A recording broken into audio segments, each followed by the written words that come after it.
a palavra no livro de Malaquias. Mas antes disso, só para... Você pode ir abrindo no capítulo 2, mas só enquanto você vai abrindo, deixa eu só... Acho que os irmãos já estão atentos ao A aí, né? Mas não tá dando conta mesmo não, né? Irmão, vamos ter que dar um jeito essa semana, trocar aí por outras máquinas, né? Acho que... Porque tem o fator temperatura externa e tem o fator pessoas, né? Então, tem um número bom de irmãos aqui presentes, então isso também é uma coisa que aquece o local. Então vamos pedir oração por isso aí, para a gente já ver como é que a gente faz.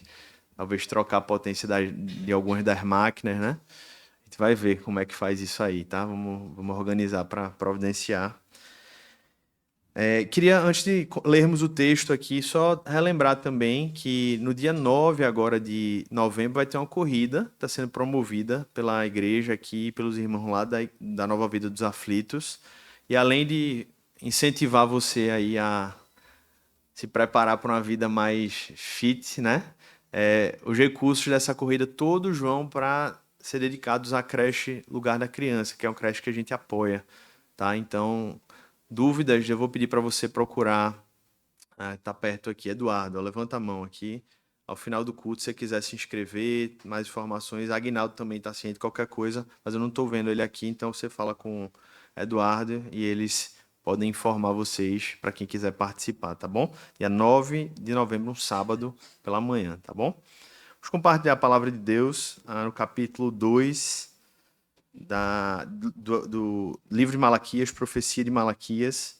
A gente está seguindo uma série de mensagens aqui e hoje a gente vai dar continuidade a essa série. Toda a série de mensagens, irmãos, se há uma das bênçãos que a gente tem é de poder entender o texto de uma maneira mais... entender o livro de uma maneira mais clara, né? A gente vem passando pelas passagens e vai expondo aquele texto. E um outro motivo é que a gente ouve toda a palavra de Deus, todo o conselho de Deus. O texto que a gente vai tratar hoje é um texto difícil, um texto forte, um texto que vai falar sobre fidelidade conjugal. E é um texto que talvez, em muitos contextos, se pularia, dada a força do texto, a seriedade do texto. E por isso que é importante nós expormos todo o conselho de Deus, onde a gente não deixe de falar de nada que o Senhor tem para falar com a sua igreja. E esse é um dos temas que a gente vai tratar hoje. A gente vai começar lendo o texto a partir do capítulo 10, ou melhor, do versículo 10 ao versículo 16. Então vamos ler juntos. Eu vou lendo e vocês podem ir acompanhando aí a leitura na Bíblia, aqui na imagem também. Não temos nós todos o mesmo Pai?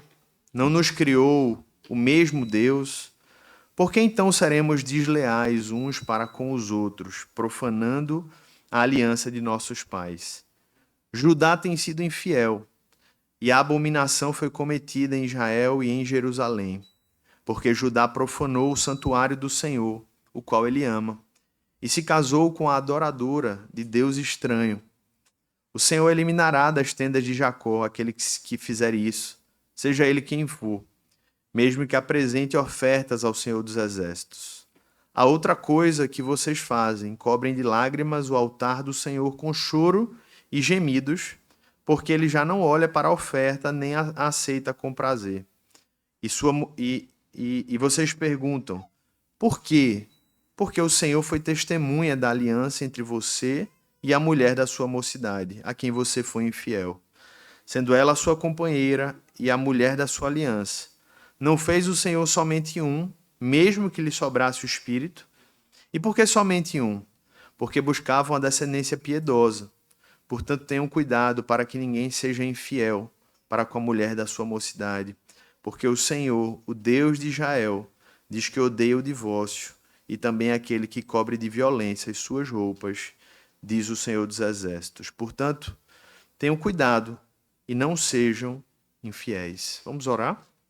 Senhor Deus, nosso Pai, mais uma vez estamos aqui no banquete da graça, reunido com a Tua igreja, e mais uma vez nosso clamor é por misericórdia e graça das nossas vidas, e que essa misericórdia seja refletida também na capacidade de ouvirmos a Tua palavra e sermos edificados e orientados por ela nessa manhã, Pai. Nos alimenta mediante o Teu Espírito com a tua palavra nessa manhã, que nós sejamos fortalecidos pelo Senhor, sejamos direcionados pelo Senhor e que todos aqui, Senhor, que entraram, possam sair diferentes, mas diferentes para estarmos mais perto de Ti, para estarmos mais conscientes da Tua presença e sensíveis à Tua vontade em nossas vidas. Que o Senhor ministre salvação, reconciliação, perdão e santificação nas nossas vidas. É o que nós pedimos em nome de Jesus. Amém. Meus irmãos, eu lembro de muitas notícias que me impactaram na minha infância e adolescência, né? Notícias que, quando a gente ouve, a gente sente um fardo. Eu lembro notícias a nível global. Por exemplo, eu lembro que, ao ouvir a notícia do atentado nas Torres Gêmeas e ver as imagens, eu me lembro até hoje onde eu estava, como eu estava e como aquilo me marcou, porque eu até então não sabia nem que uma coisa como aquela poderia acontecer, né? Seria algo passível de vermos diante dos nossos olhos um atentado terrorista, um prédio caindo, pessoas morrendo. Para mim, até então, aquilo era algo novo. E eu lembro como isso me marcou, né? Durante muito tempo, eu carreguei aquelas imagens na minha mente, né? Aquele dia, mais de 3 mil pessoas morreram, mais de 6 mil foram feridas, 2001.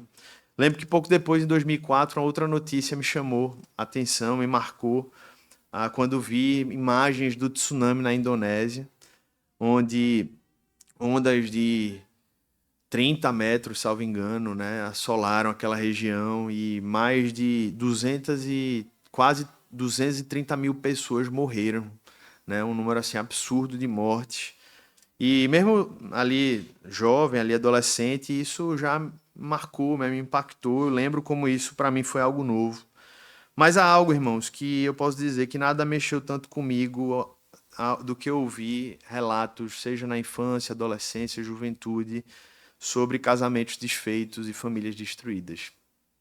Eu lembro, não vou citar exemplos, mas posso dizer que ao ouvir determinadas histórias, isso para mim foi como se fosse a abertura de um novo universo negativo que durante muito tempo na infância a gente nem às vezes cogita essas realidades ou não entende essas realidades. Mas eu posso dizer que, de fato, o peso, o fardo de perceber isso como uma possibilidade, casamentos desfeitos, infidelidade destruindo famílias, o quanto isso me marcou, quanto isso me afetou, né? No sentido de dizer, olha o mundo em que nós estamos vivendo, olha o que acontece, né? E por que eu estou falando isso, irmãos? Porque esse é o tema da nossa mensagem, né? O tema da nossa mensagem é para nos falar sobre o perigo que há na infidelidade e o quanto Deus odeia o divórcio e o quanto, por outro lado, ele valoriza a família e a conjugalidade, né? O quanto ele preza por isso. Mas antes vamos voltar a falar um pouco sobre a realidade do livro de Malaquias. Quem vem acompanhando essa série de mensagens sabe, mas eu vou fazer um breve resumo para quem está chegando hoje ou não está bem lembrado. Mas Malaquias escreve para um povo ali, ele é o último profeta antes da vinda de Cristo, ele é o último dos profetas ali do Antigo Testamento. Se você pular o texto bíblico aí em suas mãos, algumas páginas, você vai chegar no Evangelho de Mateus. E Malaquias é usado para falar para o coração do povo de Israel num tempo em que todos viviam no contexto de apatia espiritual. E esse contexto de apatia espiritual, indiferença para com relação a Deus, gerava vários pecados e os pecados alimentavam a apatia espiritual. E por isso nós vimos no caso, que no capítulo 1, a primeira coisa que Deus ensina para aquele povo e relembra aquele povo é que Deus os ama. E eu entendo, talvez agora um pouco melhor, porque Deus enfatiza tanto isso ao começar o livro de Malaquias, porque tudo que Deus traz depois são palavras muito fortes, muito duras. Então Deus precisava assegurar aquele povo para que eles tivessem uma convicção muito clara do amor que eles tinham, que Deus tinha por eles, para que eles pudessem, mesmo sendo tão exortados, tão confrontados, eles não duvidassem de que aquele confronto era o amor de Deus em ação, trazendo eles de volta para o caminho certo. E é assim que eu espero que você também possa ser lembrado, meu irmão. O amor de Deus, é o que Deus lembra aqui, né, no primeiro capítulo, é um amor imutável, é um amor que não muda. É um amor que é o mesmo ontem, hoje e sempre, por aqueles que ele escolheu, por aqueles com quem ele firmou uma aliança. Então, se você é um discípulo de Jesus, você pode estar num dia bom, num dia mau, mas saiba que o amor de Deus por você não mudou. Você pode estar no vale da sombra da morte, e o amor de Deus por você é o mesmo. Você pode estar vivendo o melhor da sua vida. Não esqueça, Deus lhe ama do mesmo jeito e você precisa honrá-lo da mesma maneira, mesmo quando tudo você tiver. E é isso que Deus começa lembrando, né? Ele deixa isso muito claro. Eu vos tenho amado, não importam as estações, o meu amor está sobre vocês. E justamente por amá-los, Deus começa a tratar coisas no coração do povo. Nós falamos, em primeiro lugar, sobre o papel da liderança, falamos sobre o desprezo pelo culto, na verdade, logo depois da primeira mensagem, porque vimos que o culto ele é ou formativo ou deformativo, e o que nós prestamos como adoração a Deus reflete a nossa alma, reflete o nosso coração. Então, a nossa adoração é reflexo da nossa vida e a nossa vida reflete e impacta a nossa adoração. E Deus começou a tratar com o povo sobre o pecado deles de desprezarem o culto. E nós falamos sobre isso. Semana passada falamos sobre o quanto Deus confrontou os líderes de Israel naquela época. Ele sabia que por mais que todo o povo tivesse pecado, os líderes daquele povo tinham uma grande responsabilidade por não estarem fazendo o papel de orientar e cuidar daquele povo. E nós falamos sobre o poder da liderança na semana passada. E hoje, irmãos, a gente entra em uma outra temática, que é onde estamos falando sobre a família e precisamente sobre casamento. Porque do mesmo modo que um bom líder abençoa gerações, como falamos, e um mau líder pode prejudicar e destruir gerações, um bom casamento abençoa famílias e gerações, e um mau casamento pode também prejudicar famílias e gerações, irmãos. Por isso que Deus dá sequência e continuidade nessa tratativa com o povo, tratando por setores. E ele diz: eu tratei sobre o meu culto, eu mostrei que o culto é algo precioso, que eu sou digno de ser adorado e que isso reflete e forma pessoas.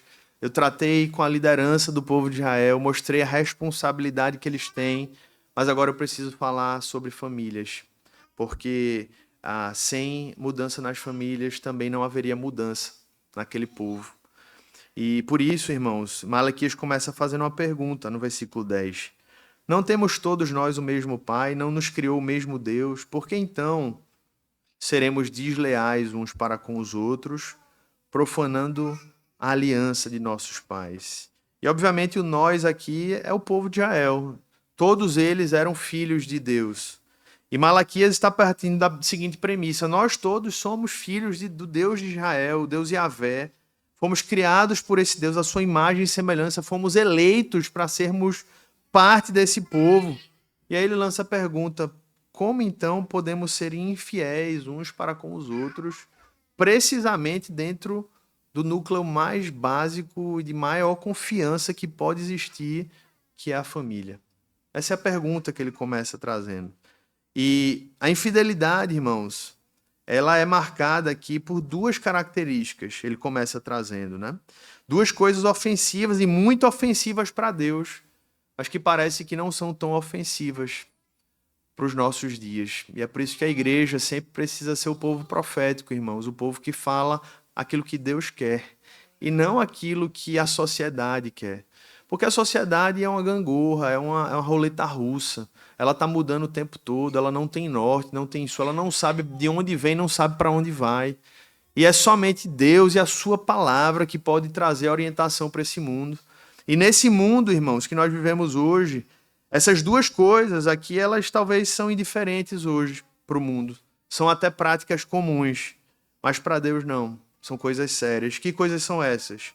Primeiro, ele fala sobre a infidelidade revelada no fato de o povo estar se relacionando com estrangeiros, homens do povo de Israel tomando para si mulheres de nações pagãs. Esse é o primeiro sinal da infidelidade do povo de Deus.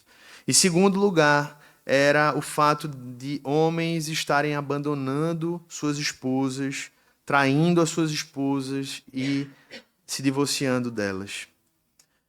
E eu vou começar falando sobre o primeiro ponto, né? O primeiro ponto é sobre os casamentos mistos, que desde a antiga aliança, irmãos, desde o Antigo Testamento, e não apenas em Malaquias, mas desde Gênesis, a gente já vê como um problema no povo de Deus. Judá toma para si uma mulher cananeia, e dali já vem um bocado de problema na sua linhagem, né? Afetavam a vida, a santidade do povo de Deus durante vários momentos da história. E é incrível que isso sempre acontecia, irmãos, quando o povo começava a perder sua identidade. O povo começava a deixar de se reconhecer como povo de Deus, como filho de Deus.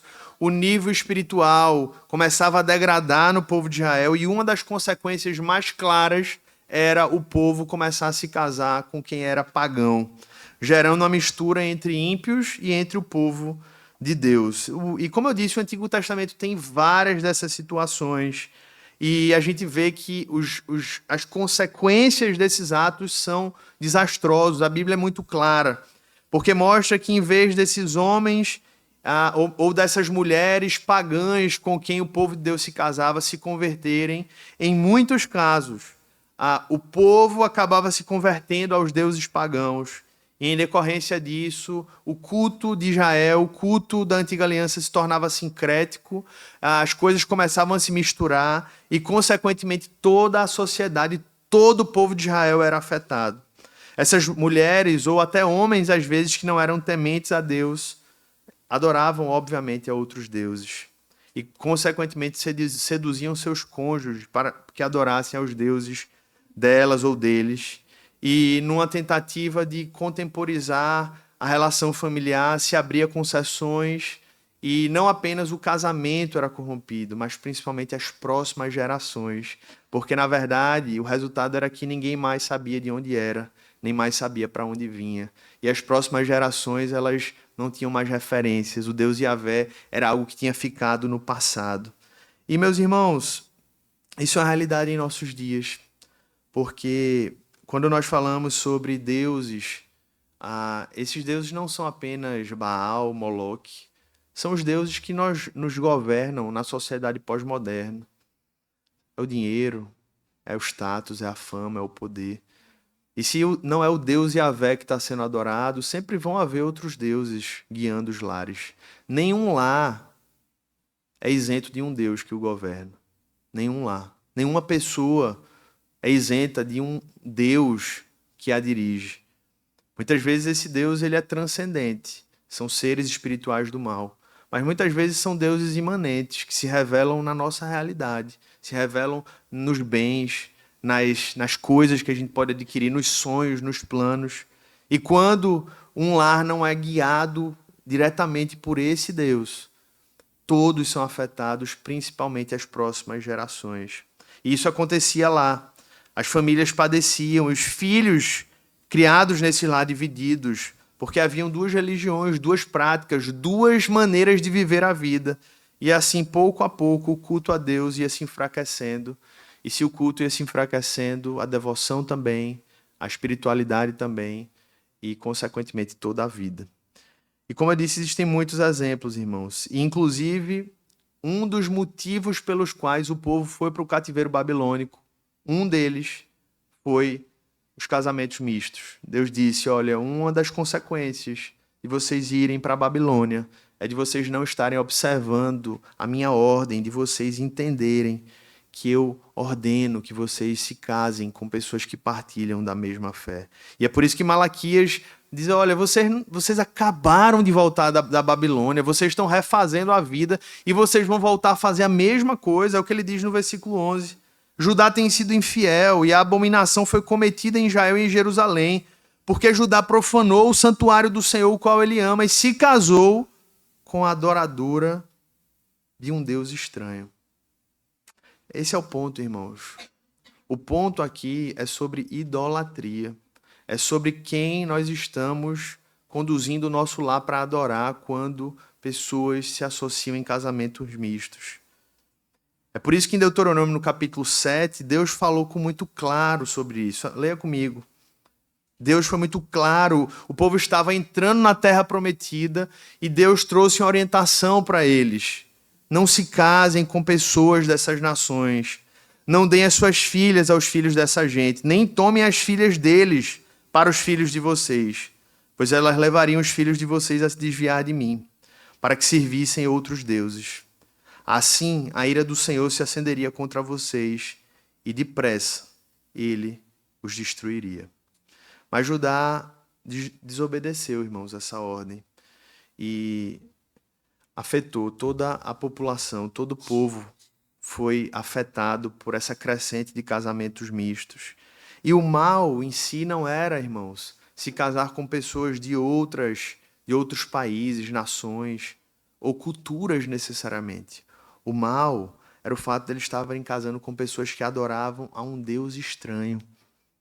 Um Deus estranho, colocando-se à disposição deles como um filho e como servo. É por isso que alguns dos rabinos já diziam, é como se aquele que casasse com um homem ou uma mulher de um Deus estranho contraísse matrimônio com uma mulher pagã. Vou reler aqui para ficar mais claro. É como se aquele que contraísse matrimônio com a mulher pagã se tornasse genro de um ídolo, porque havia uma espécie de filiação na adoração daquele Deus. Portanto, meus irmãos, isso era uma infidelidade para com Deus há 2.000 anos atrás, há 3.000 anos atrás, e isso é uma infidelidade para com Deus hoje. Por isso que o apóstolo Paulo, em 2 Coríntios, no capítulo 6, diz: não se ponham em julgo desigual com os descrentes, pois que sociedade pode haver entre a justiça e a iniquidade? Ou que comunhão existe entre a luz e as trevas? Que harmonia pode haver entre Cristo e o maligno, ou que união existe entre o crente e o descrente? Que ligação há entre o santuário de Deus e os ídolos? Porque nós somos santuário do Deus vivo. O casamento já é difícil, meu irmão, quando é vivenciado por dois filhos de Deus, habitados pelo Espírito Santo. É ou não é? Orientados pela palavra de Deus. Que dirá quando é com alguém que não tem o temor do Senhor? Portanto, a primeira aplicação de tudo isso que eu estou falando vai para aqueles que vão se casar. Não brinque com isso. Né? A Bíblia é muito clara. Não faça concessões. Não se aventure em namoros missionários. Não existe isso. Se Deus quer salvar, Ele salva independente de você. Você não é Jesus para salvar ninguém. Amém? Eu não tenho muito o que falar sobre isso, irmãos. É isso. Não se aventure nessa. Você está cometendo um suicídio espiritual. Você está assumindo um risco muito alto. É isso que Deus tem para falar para você, se você ainda vai se casar. Se você é um crente, ou melhor, se você já é um crente e já tem um casamento com um descrente, a Bíblia traz orientação para isso. E a Bíblia é muito clara dizendo: não se separe. Porque o que Deus uniu, o homem não separa. Leia comigo 1 Coríntios capítulo 7. Aos outros digo eu, não o Senhor. Se algum irmão estiver casado com uma mulher não crente e esta concorda em morar com ele, não se divorcie dela. E se uma mulher estiver casada com um homem não crente e este concorda em viver com ela, que ela não se divorcie do marido, porque o marido não crente é santificado no convívio da esposa e a esposa não crente é santificada no convívio do marido crente. Se não fosse assim, os filhos de vocês seriam impuros, porém agora são santos. Então a Bíblia é muito clara para essa condição. Permaneça, porque Deus uniu, nesse sentido, Ele selou essa união, em que pese não ter recomendado ela, e agora você deve permanecer casado ou casada.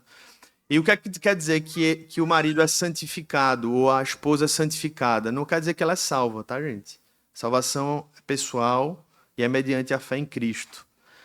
Isso significa que aquele marido não crente ou aquela esposa não crente é abençoado ou abençoada por poder testemunhar de Cristo na vida do marido que é crente.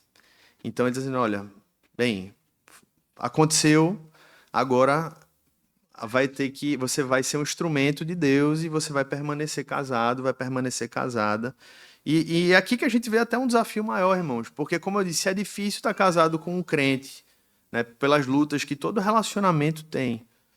Imagina agora você ter que estar casado e ainda você está carregando o nome de Cristo com ainda mais responsabilidade na sua casa. Veja o desafio. Veja o desafio.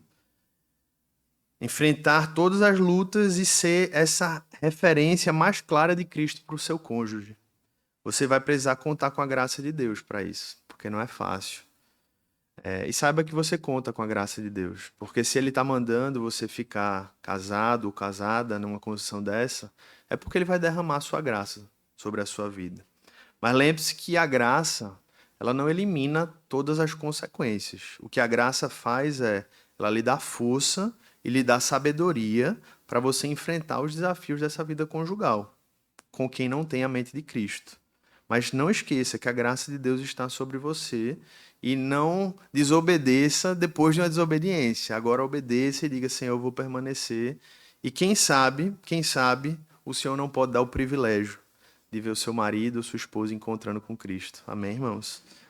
Mas Deus não promete isso. E esse é o erro de quem entra no namoro missionário e comete. Porque Deus não promete. Pelo contrário, Ele diz que vai ter muitos desafios. Então, se você tem um casamento com um descrente, você pode e deve clamar ao Senhor pela conversão do seu cônjuge, mas você não pode exigir isso de Deus. Deus nunca prometeu isso. O santificado aqui é essa garantia de que o cônjuge tem Cristo revelado através de você, mas não que necessariamente o cônjuge vai entregar a sua vida a Jesus. E falando, irmãos, aqui agora também com... eu estou falando agora com... Se você é casado, vou fazer a última aplicação, né? Se você é casado com um crente, eu queria fazer essa última aplicação aqui, que você possa perceber o privilégio, né? Porque apesar de todos os desafios, você está em comunhão de vida, de fé, com alguém que comunga do mesmo Espírito. O Espírito Santo que habita nessa pessoa, habita em você. Então perceba que apesar de todas as lutas que naturalmente todo casamento tem, vocês têm um privilégio de partilharem do mesmo Espírito. Então valorizemos isso. Vamos entender que esse é uma dádiva que Deus dá, onde a gente sabe que quem é espiritual discerne as coisas espirituais. Então você tem o privilégio de tratar das coisas espirituais, conversar sobre as coisas espirituais, orar, né? Partilhar a fé, partilhar a vida com o seu cônjuge. Então veja essa beleza que há e valorize esse privilégio, porque isso é uma dádiva de Deus, é um dom de Deus que Ele concede no casamento. Amém, irmãos? E aí, essa foi a primeira coisa que o texto fala, que é uma infidelidade, são os casamentos mistos. Mas o texto continua, e no versículo 13, ele fala da outra marca da infidelidade, que o povo precisava se arrepender. E mais um motivo pelo qual Deus não estava aceitando aquele culto do povo. Versículo 13, leia comigo. Versículo 2, capítulo 2, versículo 13. A outra coisa que vocês fazem: cobrem de lágrimas o altar do Senhor, com choros, gemidos, porque Ele já não olha para a oferta, nem a aceita com prazer. Os judeus estavam enfraquecendo o povo de Deus com esses casamentos mistos. Porque lembre-se, isso afetava toda a sociedade. Não afetava apenas o casamento. Porque os filhos que eram gerados eram filhos que, na maioria dos casos, não temiam a Deus ou eram indiferentes a Deus. E eram com esses filhos que os outros filhos dos casais tementes a Deus eram tentados a se relacionar. Então veja que o seu pecado nunca é sobre o seu pecado. É sobre outras pessoas sempre. Nunca existe é mais a minha escolha. Nunca só é a sua escolha, irmão. Nunca é só sobre a sua escolha. Sempre tem efeito nos outros. Sempre. Essa é mais uma concepção equivocada de pecado. Quem está pecando acha que é só sobre ele mesmo. Mentira. É mais um egoísmo do pecado. O pecado sempre afeta os outros. Então eles estavam sendo afetados, a sociedade, o povo judeu estava sendo afetado, só que estava acontecendo algo interessante, irmãos. Eles estavam desobedecendo a Deus, mas não perdiam um culto. E quando chegavam ao templo, iam lá para frente do altar, deitavam sobre o altar e choravam: Senhor, por que tu não escutas a minha oração? Por que o Senhor não responde a minha oração? E Deus está dizendo: eu não respondo porque eu não aceito nem o culto de vocês. A oferta que vocês estão me trazendo é deficiente, estão me trazendo animal doente. Vocês estão vivendo em pecado e agora estão querendo trazer aqui que eu esteja respondendo a oração. mostrando, irmãos, que existe uma relação direta entre o culto, entre a nossa vida de adoração e a nossa vida de segunda a sexta, segunda a sábado, não tem como dissociar isso. Então, quebre esse paradigma na sua cabeça quando você acha que pode estar num domingo aqui adorando a Deus e na segunda está vivendo como um pagão. Isso é satânico, irmãos. Isso é diabólico. Isso se aplica a todas as áreas da nossa vida. Ou a gente decide viver como um cristão no domingo, tal qual na segunda, ou é melhor não viver a fé cristã. É melhor fazer outra coisa, porque Jesus disse em Apocalipse: eis porque você é morno, não é frio nem quente, estou a ponto de vomitá-lo da minha boca. Então, literalmente, é mais inteligente ir para o mundo, porque Jesus tem até mais simpatia de quem está no mundo, vai se perder do mesmo jeito, para o inferno do mesmo jeito, mas ele se aborrece menos do que com o morno. Então, é melhor desocupar esses espaços, deixar para quem quer ouvir a palavra de Deus, se você não está disposto a viver uma vida com Cristo de verdade. E era isso que o povo estava precisando ouvir aqui. Deus estava dizendo assim: eu não aceito o culto de vocês, podem chorar o que quiserem, pode sapatear, pode pular, mas se vocês não estiverem dispostos a mudar de vida, não vou receber o culto de vocês. E ele está falando isso para a gente, irmãos, para a gente avaliar as nossas vidas hoje. E aí os judeus ainda, mais uma vez, versículo 14, eles eram cínicos, e às vezes a gente é assim também. Perguntam: por que, Senhor? Por quê? Por quê? Aí Malaquias diz: porque o Senhor foi testemunha da aliança entre você e a mulher da sua mocidade. Foi Deus quem celebrou aquele casamento ali, mas você foi infiel para com ela, sendo ela a sua companheira e a mulher da sua aliança.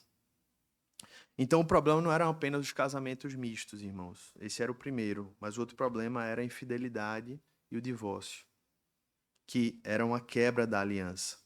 Deus havia testemunhado aqueles casamentos, Deus selou aqueles casamentos, porque os casamentos não são feitos, principalmente, em primeiro lugar, na presença dos homens. Um casamento é uma celebração na presença de Deus, irmãos. Eu sei que o mundo inverteu isso hoje, né? O casamento virou outra coisa totalmente diferente do que deveria ser. Mas o que é uma cerimônia de casamento? É um culto matrimonial, onde Deus está sendo glorificado e aquela união está sendo selada diante do Senhor. Então é Deus quem sela. Então disse: eu selei o casamento de vocês e agora vocês estão sendo infiéis à mulher de vocês. Então o profeta diz assim: olha, vocês estão quebrando essa aliança que foi selada pelo próprio Deus. E essa é a primeira razão porque Deus era contra o divórcio. Porque ele quebrava uma aliança que foi feita diante do próprio Deus. E no versículo 15, ele fala o segundo motivo, irmãos, porque ele diz assim, ó, versículo 15: não fez o Senhor somente um, mesmo que lhe sobrasse o espírito. Isso é muito interessante, porque ele está falando de Gênesis aqui, na criação do homem e da mulher. Ele disse assim: olha, Deus poderia ter feito Adão, Eva, Maria, Joana, mas ele só fez Eva, porque o casamento é entre um homem e uma mulher. A poligamia já era rechaçada na antiga aliança desde Gênesis. Desde Gênesis o padrão estava claro. E quando ele diz assim, mesmo que lhe sobrasse o espírito, que espírito? Deus não soprou o espírito sobre o homem para fazer ele viver? Então Deus tinha muito espírito para criar. Ele poderia ter criado muitas mulheres. Mas ele só quis criar uma, porque o padrão era um homem e uma mulher. Uma mulher e um homem. Então Deus diz assim: eu criei o casamento para ser assim. Só pode ter um de cada. Só pode ter um de cada. E quando isso é afetado, quando o que Deus uniu, homens tentam separar, meu nome é manchado. E ele diz: é por isso que eu não aprovo, eu não concordo, por isso que isso me afeta, por isso que isso é um pecado. O divórcio quebra esse propósito desde Gênesis 1, desde Gênesis 2. Quebra o padrão que Deus criou. A infidelidade quebra esse padrão que Deus criou. E no versículo 16 ele dá o terceiro motivo, irmãos, porque ele não aceitava. Porque o Senhor, o Deus de Israel, diz que odeia o divórcio. E também aquele que cobre de violência as suas roupas, diz o Senhor dos Exércitos. As vestes aqui são referências às roupas nupciais que os noivos usavam quando iam selar o casamento. E essas vestes agora, elas estavam manchadas pela violência do divórcio. É o que Deus está trazendo. Por isso, essa passagem é forte, irmãos, porque é a única passagem que expressa o sentimento de Deus para com relação ao divórcio. E ele diz que é de ódio. Isso significa que em nenhuma situação Deus gosta do divórcio, aprecia o divórcio. Uma vez que sempre envolve a quebra da aliança e a violação do seu propósito. O que ele faz em alguns casos é permitir o divórcio, por causa da dureza, da destruição do pecado e da dureza do coração do homem. Mateus capítulo 19, você pode ler lá depois com calma, ele fala sobre o adultério sendo o motivo que legitima a parte ofendida a não continuar em matrimônio. E em 1 Coríntios, no capítulo 7, o apóstolo Paulo fala sobre quando existe abandono de um cônjuge para com o outro. O outro oficialmente abandona o lar, desiste da casa. A parte abandonada, ela se encontra liberada para se divorciar. Ela se encontra livre diante de Deus. Mas, como disse Hernandes Dias Lopes, irmãos, o casamento é fruto do coração amoroso de Deus. E o divórcio é fruto do coração endurecido do homem. E será que nós estamos vivendo um momento diferente hoje do tempo de Malaquias? Pior, né, irmãos? Pior, né? Alguns séculos atrás, as estatísticas de separação de casais crentes e não crentes eram muito diferentes. Enquanto 3 em cada 5 casamentos entre não crentes acabavam em divórcio, na igreja apenas 1 casamento em cada 5 acabava em divórcio. Hoje essas estatísticas são iguais, não tem diferença. Não tem diferença entre mais os crentes e o mundo nesse sentido. O divórcio acontece em grande parte, inclusive dentro da igreja hoje, tem gente que, conhecendo a palavra de Deus, consegue insistir no argumento de acreditar que está certo se divorciar porque deixou de gostar. Porque enjoou, porque incompatibilidade de gênios. Todo mundo tem gênio incompatível, gente. Não existe compatibilidade de gênio. Todo mundo tem um gênio incompatível. Todo mundo vai ter confronto e conflito o tempo inteiro se viver junto. Você vai ter com seu filho vai ter com você vai ter com seu marido, você vai ter com gente no seu trabalho. É assim, todo mundo tem incompatibilidade de gênero. Isso não é justificativa nem racional, nem muito menos bíblica para o divórcio. Nenhum de nós está livre, irmão, de passar por lutas no casamento. Nenhum de nós está livre de passar por essas causas que autorizam o divórcio. Mas o que nós precisamos diante disso é ouvir a palavra de Deus. Ouvir a palavra de Deus, porque ela é o manual para a gente. Em primeiro lugar, pela graça de Deus, não precisar passar por essas situações. E é o manual para que, caso essas situações aconteçam, nós sabermos como lidar com elas. E o que Deus nos dirige, o que Ele nos orienta, o que Ele nos permite também. E é por isso que no versículo 16 ele conclui dizendo: porque o Senhor, Deus de Israel, diz que odeia o divórcio. Também aquele que cobre de violência as suas roupas, diz o Senhor dos Exércitos, e ele termina dizendo: portanto, tenham cuidado. Tenham cuidado. E não sejam infiéis. Meus irmãos, ele fala isso por 2 vezes nesse texto. Tenham cuidado. Tenham cuidado. Porque essa é a palavra, irmãos, que todo cristão precisa ouvir. Mas principalmente nós que somos casados, tenham cuidado.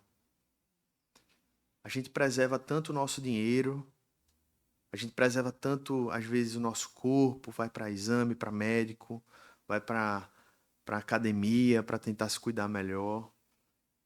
Precisa aprender a cuidar, em primeiro lugar, dos nossos corações, vigiar o que o nosso coração está alimentando, vigiar o que os nossos olhos estão observando e, principalmente, obedecer a palavra de Deus, irmãos. Os casados precisam ter cuidado, ter cuidado. Cuidado desde quando você vai fazer a escolha pelo seu cônjuge. Então eu falo para os solteiros também. O ditado, quando diz antes só do que mal acompanhado, não é bíblico, mas é bíblico. Não está na Bíblia, mas é verdade, irmãos. É verdade. Entre um pagão e ficar sem casar, é melhor ficar sem casar.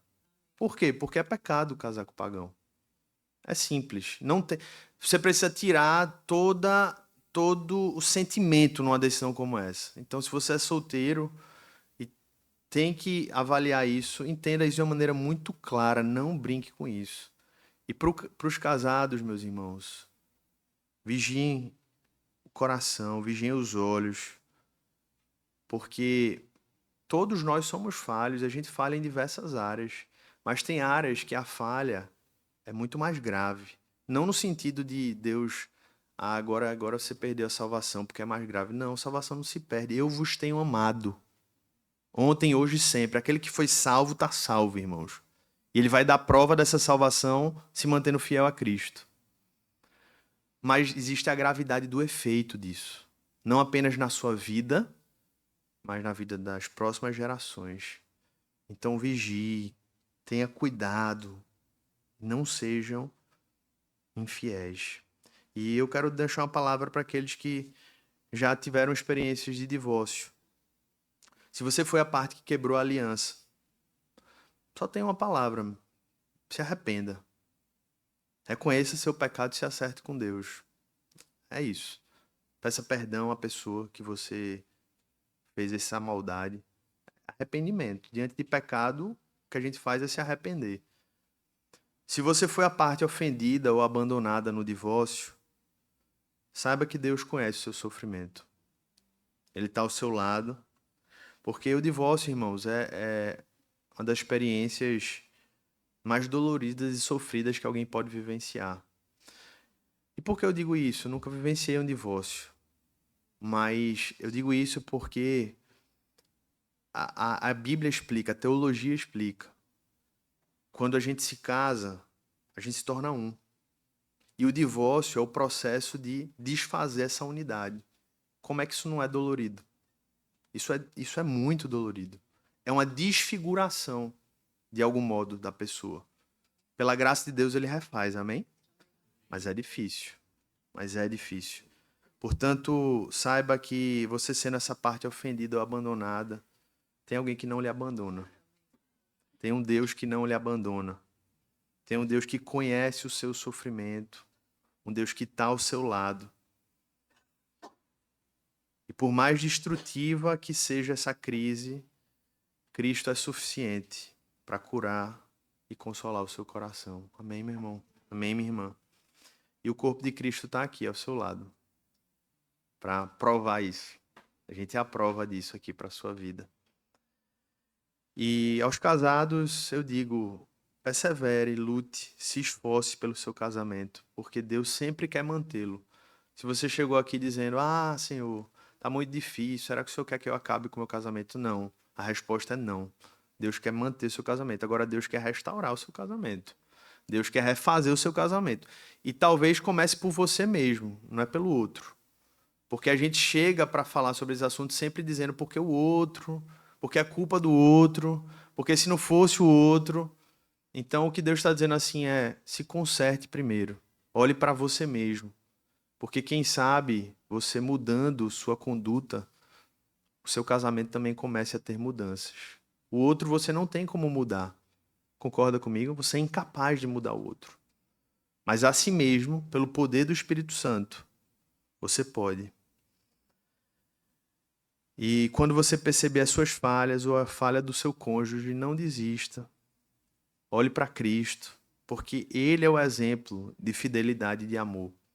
Os nossos cônjuges, ou a gente mesmo, a gente dá exemplos disso. Mas a gente também falha. Então, quando a gente enxergar a falha do outro, não use isso para dizer, tá vendo que eu sabia que não ia dar certo.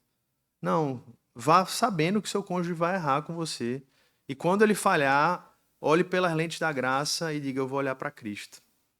Nesse momento, quando eu vi algo de bom, eu vou agradecer, vou me alegrar, mas quando eu vi algo de ruim, eu vou olhar para Cristo e vou dizer, tem alguém que nunca falha, tem alguém que nunca erra. Tem alguém que nunca desiste de mim mesmo quando eu falho. Porque, na verdade, meus irmãos, a gente está falando sobre casamento aqui, né? Mas, na verdade, o casamento, Deus idealizou o casamento, em primeiro lugar, não foi para criar um companheiro ou uma companheira para a gente. Isso foi um bônus da graça. Sabe por que Deus idealizou o casamento? Porque ele é a expressão mais clara do relacionamento de Cristo com a igreja. Então, no seu plano eterno, ele pensou o casamento para que a gente pudesse, ao enxergar o casamento, compreender melhor a igreja e ao entender melhor a relação da igreja com Cristo, a gente poder também aplicar isso em nossos casamentos. Então, até os nossos casamentos, eles servem para nos apontar para algo maior, que é o nosso Senhor e Salvador Jesus. O casamento terreno é uma sombra dessa realidade. Cristo é o noivo que nunca abandona a sua noiva, que a ama e que permanece fiel a ela, porque ele fez uma aliança de sangue com essa noiva. Jesus não permanece fiel a gente porque a gente merece ser fiel. Se dependesse da nossa fidelidade, estava todo mundo no inferno. Sem nenhum medo, sem titubear, todo mundo, irmãos, porque todos pecaram. Mas Deus e Jesus permanece fiel a nós, porque ele fez uma aliança.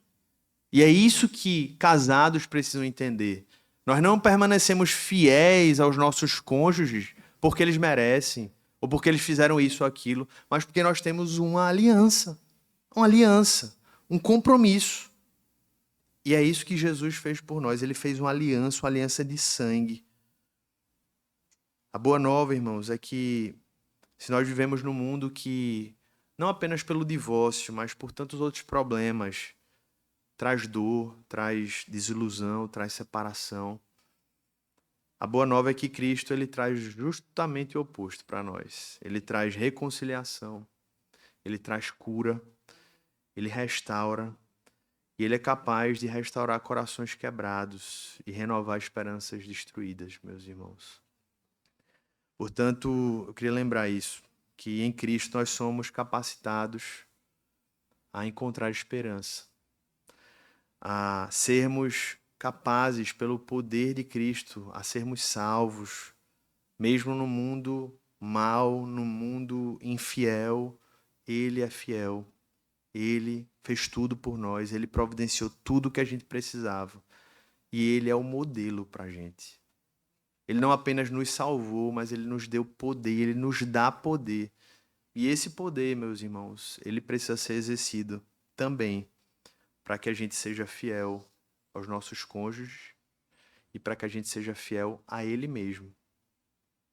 Que as nossas vidas, que os nossos casamentos, que as nossas famílias sejam marcados por uma fidelidade que reflete o amor de Cristo, o verdadeiro esposo, verdadeiro rei e líder da igreja, que nunca nos abandonará.